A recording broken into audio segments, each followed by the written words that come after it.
Hello বন্ধুরা, কেমন আছো? আশা করছি সকলেই ভালো আছে। চলে এলাম আরেকটি নতুন ভিডিও নিয়ে। এটি হলো আমাদের বাড়ির ফলহারানি অমাবস্যার মায়ের ভোগ। তো আমাদের বাড়িতে পুজো হয় শিবরাত্রির পরের দিন যে অমাবস্যাটা হয় সেদিনকে। আর বড় বড় যে অমাবস্যাগুলো আছে সেগুলোতে ভোগ হয়, তার মধ্যে এটি একটি। এই ফলহারানি অমাবস্যাতেও ভোগ হয়, কারণ আমাদের বাড়িতে তারা মাও আছে, দক্ষিণা কালীও আছে।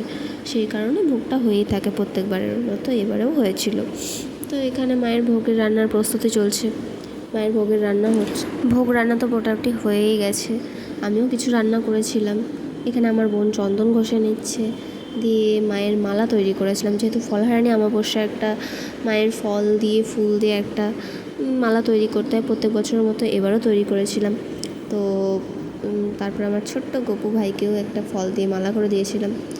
তো করে দেওয়ার পরে তারপর পুজো শুরু হয়েছিল। পুজোর ভিডিওটা আমি এখানে দিতে পারছি না, কারণ লাইভ যেহেতু করেছিলাম, লাইভে ভিডিওগুলো যারা দেওয়া ছিল, তো সেই কারণে পুজোতে ঠিকঠাক মতো আমি ভিডিওটা করতে পারিনি।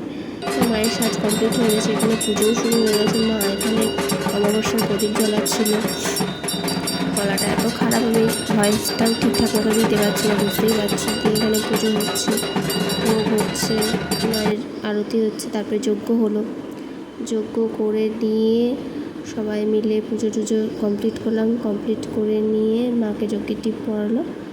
এই ছিল আজকের ভিডিও। তো কেমন লাগলো তোমরা জানিও। দেখা হচ্ছে অন্য কোনো একটি ভিডিওতে। ততক্ষণের জন্য তোমরা সবাই ভালো থেকো, সুস্থ থেকো। আর আমার ভিডিওগুলি কেমন লাগছে তোমরা কিন্তু একদম জানাতে ভুলো না। আর তোমাদের সাপোর্ট আমার ভীষণভাবে প্রয়োজন। তোমরা কিন্তু আমার পাশে থেকো, সাথে থেকো। তো আজকের মতো টাটা। দেখা হচ্ছে অন্য কোনো একটা ভিডিওতে। তোমরা সবাই ভালো থেকো। আর আমার ভিডিওগুলো কেমন লাগছে একটু জানিও। এখানে আমিও নিজেকে একটু দেখিয়ে নিয়েছিলাম। অবশ্যই কিন্তু জানিও, হ্যাঁ, আমার ভিডিওগুলো তোমাদের কেমন লাগছে। টাটা, বাই বাই, সবাই ভালো থেকো।